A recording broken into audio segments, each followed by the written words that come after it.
ayah seorang penggemar barang rongsok. Pria itu selalu saja begitu, kerjaannya begadang sampai larut dan cuma memperbaiki barang rongsok yang bukan miliknya. Mendengar suaranya saja sudah bikin tidak tenang, banyak orang, entah bagaimana, yang jelas suaranya cukup nyaring didengar dari dalam rumah. Pas sudah malam, cepatan masuk rumah, enggak enak sama tetangga, kata ibuku. Rumahku berada di pinggir jalan gang tidak terlalu lebar. Dalam rumah kami, tidak ada tempat buat menyimpan semua barang milik ayahku, tepatnya barang milik temannya. Ibuku sering marah kepada ayah karena perbuatannya yang sering sekali tidak tidur. Tak jarang juga pada pagi hari terdengar celoteh yang kurang enak untuk didengar anak-anaknya sepertiku. Tapi apa boleh buat, begitulah kebiasaan ayahku. Dia memperbaiki becak motor milik teman-temannya. Bukan hanya 1-2, melainkan ada 3-5 becak yang berserakan di depan rumah kami. Dan kenapa aku bilang itu adalah barang rongsokan? Karena beberapa hari lagi pasti becak itu akan datang ke rumah kami memohon untuk diperbaiki. Aku tidak begitu mengerti dan memperhatikannya, cuman setiap hari aku lihat becak-becak itu, setidaknya aku tahu mana yang sudah pernah datang dan mana yang belum. Sering dari becak yang diperbaiki ayahku adalah becak yang sama, dan itu-itu saja. Aku pun hafal, bahkan siapa yang datang juga aku tahu dia pemilik becak rongsok yang mana. Kebiasaannya buruk yang sering dilakukan itu membuat tubuhnya lemah. Dia sering sekali sakit-sakitan. Batuknya yang tak henti dalam 1-2 minggu, nafas yang sedikit ngos-ngosan, asma sih enggak, mungkin saking kecapeannya. Untuk menghidupi anaknya, ibuku membantu perekonomian keluarga dengan jualan gorengan setiap harinya. Ayahku sendiri hanya tukang becak motor dan petani kecil. Jadi setelah dia begadang atau hanya tidur dalam waktu 1-2 jam, lalu dia pergi ke sawah dan mengurus ladangnya, tapi bila tidak musim tanam atau panen, maka ayahku pergi ke pangkalan becak untuk mencari pelanggan. Sayangnya tak ada pelanggan yang mau menaiki becak motor milik ayahku. Memang aku akui dan juga ibu pun begitu, bahwa becak motor milik ayahku tak layak ditumpangi oleh orang. Mungkin jelek dan rusaknya karena dibuat untuk membawa kelapa kering milik bosnya untuk diantarkan ke para pelanggan pemilik kelapa tersebut. Iya, ayahku pengantar kelapa tua. Itu pun cuma jika setiap ada kelapa yang datang, biasa 3 hari sekali. Dari situlah ayahku benar-benar mendapat upah untuk menghidupi keluarga. Lantas bagaimana dengan barang rongsok yang selalu dikerjakannya setiap malam, yang susah payah dia bela-bela tidak tidur hanya untuk memperbaiki barang-barang tersebut? Kalau kalian tahu, semua yang dia kerjakan untuk becak motor rongsok itu, tidak dibayar. Ketika aku mendengar kabar tersebut dari ibuku, aku juga ikut jengkel, marah, kesal apa sajalah. Kenapa coba dia rela bela-belain memperbaiki becak rongsok milik temannya yang pada ujung-ujungnya tidak mendapat apa-apa? Kenapa juga sih dia merelakan kesehatannya hanya untuk orang yang tidak memikirkannya? Pernah aku menjumpai dia benar-benar sakit.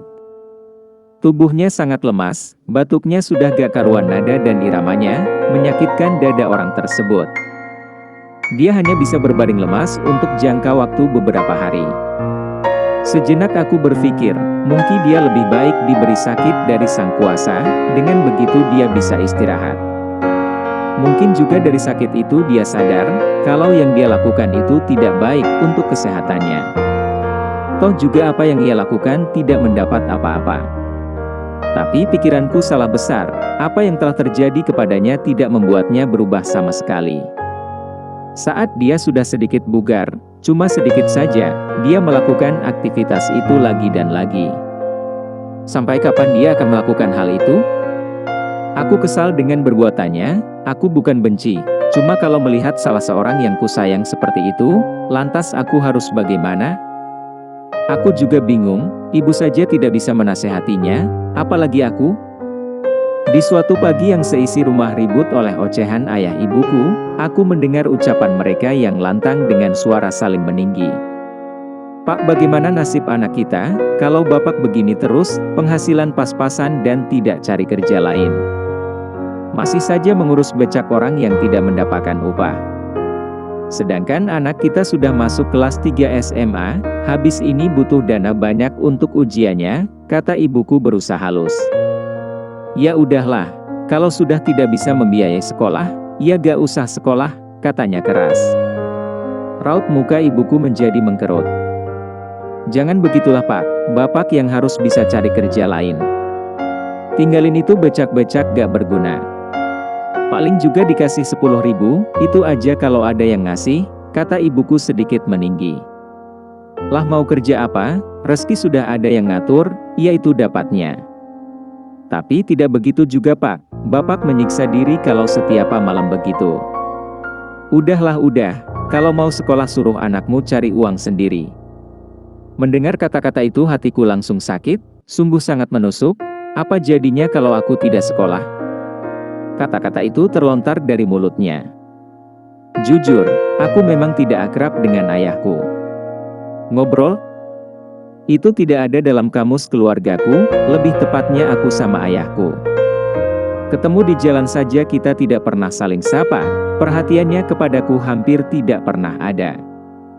Sekali doang ketika ibu pergi ke pasar dan saat aku sakit gigi, dia pernah berkata, "Sakit gigi Tea, dikasih pil sana beli di toko sebelah." Itu kata-kata yang tak pernah terlupakan dalam hidupku. Perhatiannya mungkin terlalu mahal untuk anak-anaknya. Aku tidak tahu kenapa. Mungkin sepele, tapi buat aku itu berharga sekali. Sampai suatu hari, dia pergi ke ladang, dan aku sekolah. Sore hari dia baru pulang, begitu juga denganku. Tapi aku lebih dulu 1 jam daripada dia. Ayah ibu datang jam 5 sore. Memang jika ibuku usai menjual gorengan, jika badannya masih bisa bergerak, dia akan ikut ayahku ke ladang dan membantunya. Sore itu tidak ada berita buruk sedikit pun. Ayahku juga sehat pada hari itu, begitu pula ibuku. Pada malam harinya, aku yang pulang dari rumah temanku yang agak larut, tepatnya jam 11 malam, aku mendapati ayahku sudah tidur. Tumben banget kataku. Ayahku belum sholat isya. Lalu dari luar kamar aku dengar ibuku yang baru selesai dari pekerjaannya, membangunkan ayah agar dia laksanakan kewajibannya. Aku juga saat itu masih bangun dan menonton TV, mencari-cari kantuk dengan tiduran di kasur depan ruang keluarga. Usai sholat, ayahku makan. Entah kenapa dia malah makan, bukan langsung beranjak tidur untuk meneruskan istirahatnya. Setelah itu aku tidak tahu kabarnya, aku sudah terlelap. Sekitar jam 1 malam, aku merasa tidak enak dengan tidurku. Aku setengah terbangun. Lalu aku mendengar ibuku memanggil-manggil ayahku dalam kamarnya. Cukup lama aku mendengarnya, mungkin sekitar 15 menitan. Dan saat itu juga ibuku menghampiriku lalu membangunkanku dan bilang, "San, bapakmu gak ono. Ayahmu gak ada."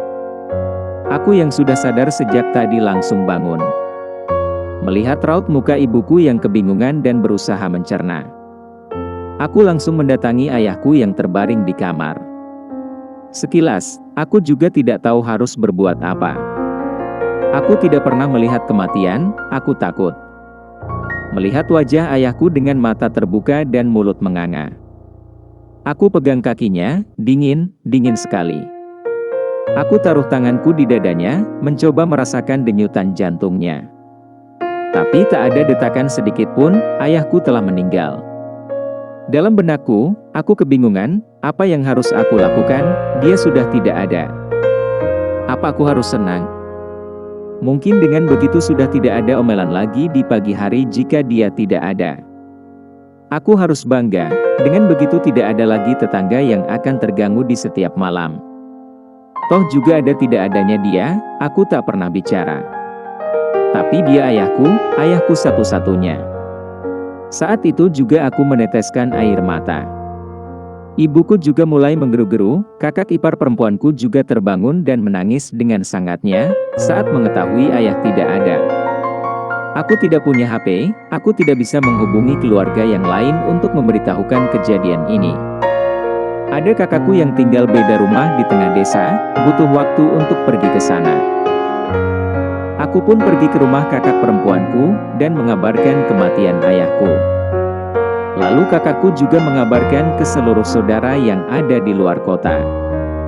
Beginikah rasanya kehilangan seorang ayah? Sakit, tapi dalam hidupnya juga tidak membuatku senang sama sekali. Rasa ini bercampur aduk. Ibuku yang paling terpukul dengan kejadian ini. Sesosok ibu yang sangat tangguh dan penyabar pun tak kuasa bila dihadapkan dengan kematian. 3 hari 3 malam ibuku terus saja menangis. Dia masih tidak terima, tidak ada sakit apa-apa yang menjangkitnya. Pagi juga masih bekerja di kebun, malam juga masih makan. Secepat itukah kematian menghampiri? Hari demi hari berlalu. Kami mengenang semua jasa yang pernah dilakukan oleh ayahku dulu ketika masih hidup. Semua keluarga juga berkumpul di rumah ibu, dari kakak yang pergi merantau ke Malaysia dan Surabaya. Ibuku menceritakan semua di balik apa yang ayahku lakukan. Dia berkata, "Ayahmu sungguh mulia, dia rela membenahi becak-becak yang rusak miliki temannya itu bukan suatu hal yang percuma. Dia punya prinsip yang baik." Pernah bilang sebelum kematiannya, ibu tanya kenapa terus-terusan melakukan pekerjaan yang tidak dibayar itu. Dia berkata, kalau becak-becak itu tidak segera diperbaiki, maka mereka tidak bisa mencari uang. Sedangkan mereka butuh uang untuk makan. Dan mereka hanya bekerja sebagai tukang becak. Dari situ aku baru mengerti, sungguh tulus perbuatan yang dia lakukan. Dia tahu keluarga kami dari golongan yang tidak punya, tapi dia melihat temannya lebih membutuhkan sehingga rela mengorbankan dirinya sendiri untuk orang lain. Dia juga tahu kalau pemilik becak-becak itu tidak akan sanggup membayar uang sehingga tidak diperbaiki di bengkel. Dari sana juga ayahku tak pernah memberikan tarif bagi mereka. Pernah sekali, mungkin saking gak enaknya mereka yang terus-terusan datang dan tak pernah memberi upah, salah satu dari mereka memberikan upah kepada ayahku sebesar 10.000 perak. Bayangin, sebandingkah 10.000 dengan kerja lembur begadang? Aku kaget bercampur kagum, semua yang diceritakan ibuku itu nyata. Di balik sosok diamnya, ternyata dia sebetulnya begitu baik. Kematiannya juga tidak dipersulit. Dalam jasadnya juga terakhir aku melihat ada keringat dingin yang membasahi wajahnya. Aku dengar-dengar dari pengajian bahwa salah satu tanda-tanda kematian husnul khotimah adalah kematian yang tiba-tiba, keringat keluar dari tubuhnya, dan lain sebagainya. Kuharap ayahku dapat dari salah satunya. Dari peziarah juga cukup banyak, sampai-sampai temanku bertanya, apakah ayahmu seorang tokoh di desa? Tentu aku jawab tidak. Ayahku orang yang biasa saja. Tidak terkenal dan jarang dikenal oleh orang banyak. Satu yang dibisikkan ibu ke telingaku, sebuah keikhlasan menghasilkan buah yang tak pernah bisa dirasakan oleh orang lain. Itulah ayahku. Oh ayah, andaikan sedikit saja kita bisa bicara, aku ingin sekali menanyakan bagaimana kabarmu hari ini? Apa kau sehat-sehat saja? Sudahkah kau makan pagi ini? Tapi waktu kini sudah memisahkan kita.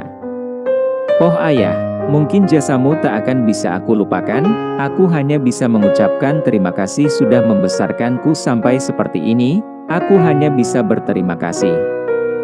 Sampai jumpa ayah. Doaku selalu menyertaimu. Aku akan berusaha menjadi anak yang soleh, aku akan jaga ibu selalu.